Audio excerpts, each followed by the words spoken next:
नमस्कार, स्वागत है आपका फिफाना हिंदी क्लासेस के यूट्यूब चैनल पर। और इस चैनल पर आपको कॉलेज एजुकेशन से लेकर कंपटीशन क्लासेस तक का पूरा पाठ्यक्रम उपलब्ध होगा। तो आइए शुरू करते हैं आज की क्लास एक रुचिकर टॉपिक के साथ। इस क्लास में अपन क्या पढ़ रहे थे? अपन अज्ञेय जी को पढ़ रहे थे और अज्ञेय जी द्वारा रचित एक संस्मरणात्मक रचना को पढ़ रहे थे। संस्मरणात्मक रचना कौन सी? बसंत के अग्रदूत। यहाँ पर आपको कंफ्यूज होने की जरूरत नहीं है। कुछ किताबें तो बसंत के अग्रदूत लिख देती है, कुछ किताबें बसंत के अग्रदूत लिख देती है। और यहाँ पर जो बसंत नाम आया है वो हमारी जो 6 ऋतुएं होती है उनमें से एक ऋतु होती है बसंत ऋतु। तो उसके लिए ये बसंत शब्द प्रयोग में लिया गया है। तो बसंत के अग्रदूत। अब बसंत के अग्रदूत किसको कहा गया है? निराला जी को कहा गया है। और निराला जी को कहा गया है तो यहाँ पर अपन समझ सकते हैं कि अज्ञेय जी ने ये जो संस्मरण लिखा है वो निराला जी के व्यक्तित्व पर आधारित है। इसमें अपन बात कर रहे थे कि अज्ञेय जी संस्मरण लिख रहे हैं, अर्थात अज्ञेय जी निराला जी के व्यक्तित्व से किस प्रकार से प्रभावित हुए, उनसे किस किस प्रकार से कब कब मिलना हुआ, उन सभी बातों के बारे में अपन पढ़ेंगे। और साथ में इनके बीच में क्या क्या और कैसी कैसी बातें हुई, उन सभी चीजों को अपन इस निबंध में पढ़ेंगे। दोनों महान लेखक और दोनों महान लेखकों के बीच में किस प्रकार की बातें हुई होगी उसका पूरा विवरण अज्ञेय जी इस संस्मरण में देते हैं। तो बढ़ते हैं इसकी तरफ। पिछली क्लास में अपनों ने देखा था कि अज्ञेय जी प्रथम बार निराला जी से कब मिले। अज्ञेय जी ये मानते थे कि निराला जी और शांति प्रिय द्विवेदी दोनों एक जैसे व्यक्तित्व है। ठीक है, तो अज्ञेय जी निराला जी व शांति प्रिय के बारे में एक जैसी धारणा रखते हैं। हालांकि शांति प्रिय जी का नाम तो शांति प्रिय है परंतु वो उग्र थे, तो इसलिए ये इन दोनों को एक जैसे व्यक्तित्व मानते हैं। ये पिछली क्लास में अपनों ने देखा। अज्ञेय जी प्रथम भेंट निराला जी से कब हुई थी? इलाहाबाद में हुई थी। इलाहाबाद में, और उस समय हुई थी जिस समय अज्ञेय जी ने विश्व भारती में एक लंबा चौड़ा लेख निराला जी के विरोध में प्रकाशित करवा दिया था। तो उसके बाद अज्ञेय जी निराला जी से मिलने के लिए गए थे। कहां पर? इलाहाबाद में गए थे।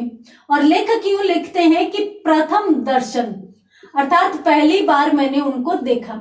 ये चीज हालांकि थोड़ी सी अपन पढ़ चुके हैं लेकिन फिर भी मैं दोबारा थोड़ा सा बता रही हूं ताकि अपन उनको नाम से क्लियर करते जाएं। पिछली बार मैंने थोड़े से रुचिकर तथ्य आपको इनके बारे में बताए थे। इलाहाबाद में प्रथम दर्शन के लिए अज्ञेय जी निराला जी के पास जाते हैं।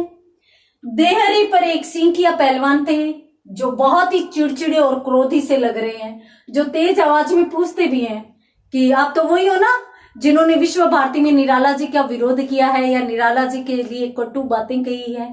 अब अज्ञेय जी वहां पर यूं सोच रहे हैं कि अब मैं क्या जवाब दूं। तो वो सिंकिया पहलवान कौन थे? स्वयं शांति प्रिय जी थे, जिनको अज्ञेय जी ने किस संबोधन से पुकारा है? सिंकिया पहलवान। अब वहां पर जिस तरीके से शांति प्रिय जी ने अज्ञेय जी से प्रश्न किया उस तरीके से कहीं भी ऐसा नहीं लग रहा था कि वो अपने नाम के अनुकूल है। अर्थात नाम तो शांति प्रिय है, जिसको शांति अत्यंत प्रिय हो, और बात कैसे कर रहे हैं? बात क्रोध में कर रहे हैं, चिड़चिड़ाहट में कर रहे हैं, आक्रामक तरीके से बात कर रहे हैं, अर्थात नाम के बिल्कुल ही विपरीत प्रतिकूल। यहां पर अज्ञेय जी इनको तो टाल देते हैं। कैसे? कि आपने लेख पढ़ा है? कि नहीं मैंने तो नहीं पढ़ा पर मैंने सुना है। तो कि पहले आप लेख पढ़िए उसके बाद ही बात होगी। तो यहाँ पर अज्ञेय जी टालकर और अंदर जाते हैं। अंदर कहाँ जाते हैं? निराला जी के पास। निराला जी यहाँ पर किसके घर थे? पंडित वाचस्पति। इसीलिए मैं बता रही हूं कि पिछली क्लास में पहला सामान्य परिचय की क्लास थी उसमें मैंने ये तथ्य नहीं दिए थे आपको। तो तथ्यात्मक तरीके से अब अपन बात करते हैं तो ये थोड़ा रिवीजन होकर आपको ज्यादा अच्छे से समझ में आएगा। पंडित वाचस्पति पाठक के घर पर निराला जी थे और निराला जी से अज्ञेय जी मिलने के लिए वहीं पर जाते हैं। अज्ञेय जी जैसे ही अंदर गए तो एक रोचक और व्यंजनात्मक घटना होती है, यानी रोचक और व्यंजनात्मक तथ्य सामने आता है। कैसे? निराला जी के साथ एक अन्य व्यक्तित्व बैठे हैं और उन व्यक्तित्व का नाम है उग्र जी।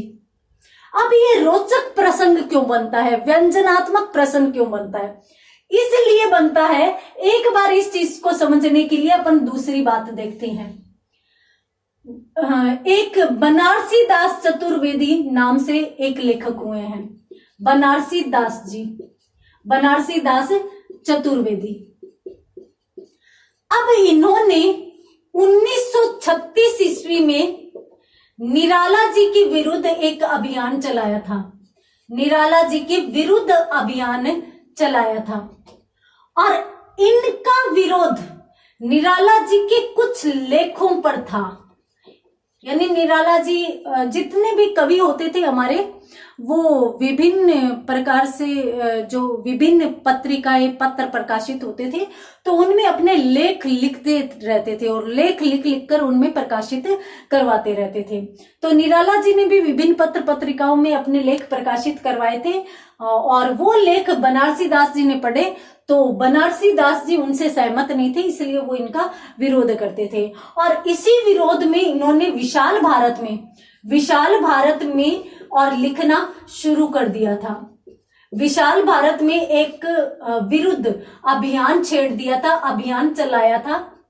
किसके विरुद्ध चलाया था? निराला जी के विरुद्ध। तो यहां पर अपने को क्या याद रखना है? बनारसी दास चतुर्वेदी 1936 में निराला जी के विरुद्ध एक अभियान चलाते हैं। कौन सी पत्रिका में? विशाल भारत में। ठीक है, तो यहाँ पर दो पत्रिकाओं के नाम आके, एक तो विश्व भारती जिसमें अज्ञेय जी निराला जी का विरोध कर चुके हैं और विशाल भारत जिसमें बनारसी दास चतुर्वेदी निराला जी का विरोध लिख रहे हैं। अब बनारसी दास जी ने इनके लेखों का विरोध किया था, जबकि निराला जी ने लेख ही तो नहीं लिखे हैं, बहुत सी रचनाएं मिलती है उनकी, उनका काव्य भी बहुत बड़ा मिलता है। और काव्य में यदि अपन बात करें तो प्रगतिवादी और छायावादी एक विस्तृत काव्य इन्होंने साहित्य को दिया है। तो काव्य तो इन्होंने, बनारसी दास जी ने निराला जी का काव्य तो पढ़ा ही नहीं और ये काव्य तक पहुंचे ही नहीं थे। बस इन्होंने कुछ लेखों को पढ़ा और उन लेखों से सहमत नहीं हुए, तो इसलिए इन्होंने एक अभियान चला दिया। और इसी अभियान में जिस प्रकार से बनारसी दास जी ने उत्कृष्ट तरीके से लिखा, वो उसका प्रभाव अज्ञेय जी पर पड़ा, अज्ञेय जी की कम बुद्धि पर पड़ा। अज्ञेय जी कहते हैं कि मैं उस समय अपरिपक्व था, अर्थात मेरी बुद्धि परिपक्वता को प्राप्त नहीं हुई थी, तभी तो मैंने ऐसी गलती की। परंतु जैसे भी हो, अज्ञेय जी की अपरिपक्व बुद्धि पर इससे संबंधित विभिन्न बातों का प्रभाव पड़ा और फिर अज्ञेय जी ने भी विश्व भारती में इनके विरुद्ध लेख छाप दिया। ठीक है, ये बात थी। और लेखक यूं कहते हैं कि ये जो शांति प्रिय जी ने जो बात कही थी ये बिल्कुल सत्य थी, लेकिन मैंने वहां पर उनको टाला था। ठीक है, अब अपन बात करते हैं कि ये रोचक और व्यंजनात्मक संयोग कैसे हैं, कि निराला और उग्र दोनों है। ये रोचक और व्यंजनात्मक संयोग इसलिए है क्योंकि बनारसी दास जी इससे पहले उग्र के विरुद्ध भी अभियान चला चुके थे। अब जिन के प्रति अभियान चलाया था वो दोनों यहाँ पर मौजूद थे और यहाँ पर अज्ञेय जी जाते हैं। तो अज्ञेय जी को एक रोचक और कुतूहल वर्धक ये संयोग लगता है कि रोचक व व्यंजनात्मक संयोग ही कहा जा सकता है कि दोनों ही मिल गए। अब उग्र जी से अज्ञेय जी का पहले भी काफी बार मिलना हो चुका था। तो जैसे ही अज्ञेय जी अंदर गए तो निराला जी को उग्र जी ने ही परिचित करवाया अज्ञेय जी से और निराला जी से कहा कि ये अज्ञेय है। और ये कहकर और फिर निराला जी ने जो किस प्रकार की क्रियाएं करी ये अपन पिछली क्लास में देख चुके हैं। ठीक है, तो यहाँ पर अपने को देखना है निबंध की शुरुआत किससे होती है। निबंध की शुरुआत होती है अज्ञेय जी निराला जी से मिलने के लिए जाते हैं। कहाँ पर मिलने के लिए जाते हैं? वहां इलाहाबाद में मिलने के लिए, प्रथम दर्शन के लिए जाते हैं और वहां पर निराला जी व उग्र जी दोनों ही थे। और यहाँ पर देहरी पर यानी दरवाजे पर शांति प्रिय द्विवेदी भी थे। दो पत्रिकाओं के नाम याद रखने हैं, कौन कौन से? एक तो विश्व भारती और एक विशाल भारत, और बाकी तो सब है उग्र, निराला और अज्ञेय, इनके बारे में तो कहानी चलेगी तो वैसे भी याद रह जाएगा।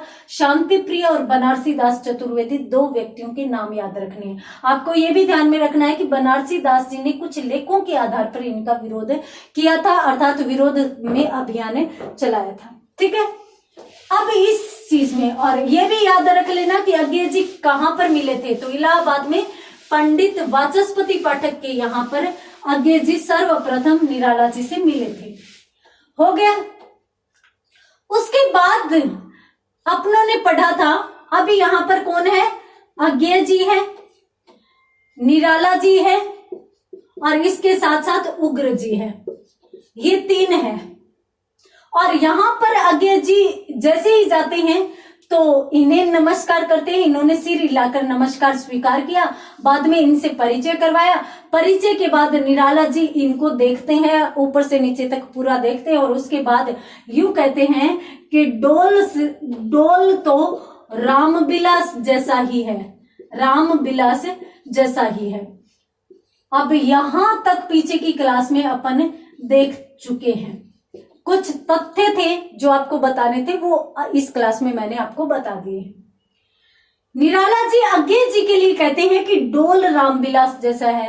अब अज्ञेय जी ये जानते थे कि रामविलास का मतलब रामविलास शर्मा, और जिन पर निराला जी का अनुमोदन था, अनुमोदन का मतलब निराला जी की खूब कृपा रहती थी इन पर और दोनों की बहुत अच्छी बनती थी, तो निराला जी इनको पसंद भी करते थे। तो अज्ञेय जी ने थोड़ी सी चैन की सांस ली।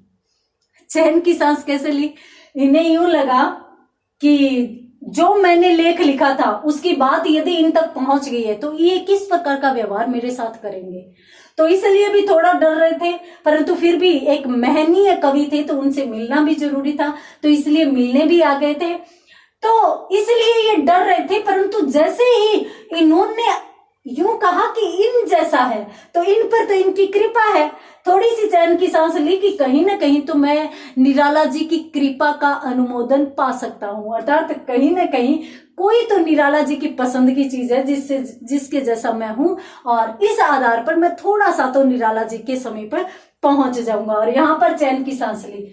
उसके बाद लेखक कहते हैं, अज्ञेय जी कहते हैं कि सामान्य बातें हुई, और सामान्य कैसी बातें हुई, औपचारिक बातें हुई।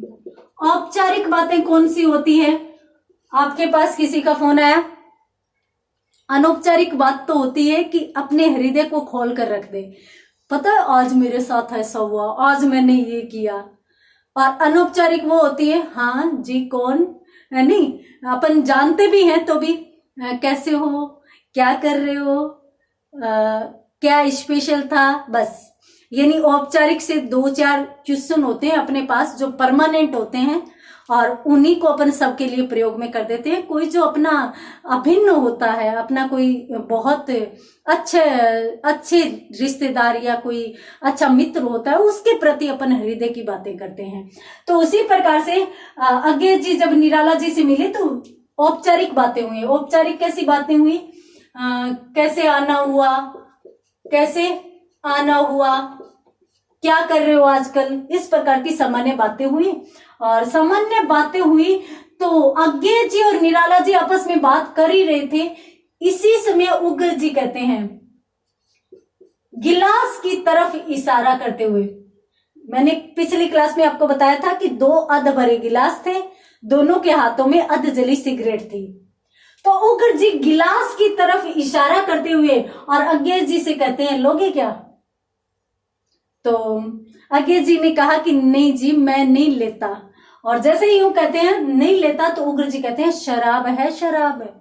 तो अज्ञेय जी यूं कहते हैं कि जी मैं जानता हूं परंतु मैं नहीं लेता, ये कहकर मना कर देते हैं। फिर इन दोनों के बीच में आपस में बातें होती है, वही औपचारिक बातें हो रही है कि आप क्या लिख रहे हो, किस प्रकार से, सब नॉर्मली बातें हो रही है। और इसी बीच उग्र जी दोबारा कह देते हैं कि लोगे क्या? तो अज्ञेय जी कहते हैं कि नहीं, थोड़ा सा मुस्कुरा कर जवाब देते हैं। तो उग्र जी कहते हैं कि शराब है, शराब है। तो अज्ञेय जी कहते हैं कि जी मैं जानता हूं। अब यहां पर अज्ञेय जी यूं कह रहे हैं कि देखिए उग्र जी ने न तो लड़ने की दृष्टि से या लड़ने के तरीके से मुझे ये कहा था, मुझे ये ऑफर दिया था, और न ही मेरा अनुभव ये कह रहा था। यानी मैं भी इतना अनुभवहीन नहीं हूं कि मैं इस बात को लड़ाई के तरीके से लूं, झगड़े के तरीके से लूं और अखाड़े में उतर आऊं। अखाड़े में उतर आऊं का मतलब हुआ कि मैं भी उनसे लड़ने लगूं। तो ऐसा कुछ मुझे लगा नहीं। मैंने भी फिर मुस्कुराकर जवाब दिया, क्या समझते हैं आप, मैं जानता नहीं हूं क्या? और आप यूं मानते हैं क्या कि मैं इससे डर जाऊंगा? मैं जानता हूं बहुत से लोग पीते हैं। तो इस प्रकार से उग्र जी को जवाब दिया। जैसे ही उग्र जी को जवाब दिया कि मैं क्या जानता नहीं हूं, बहुत से लोग पीते हैं, मैं कोई डरता थोड़ी ना हूं। तो जैसे ही ये जवाब दिए तो उग्र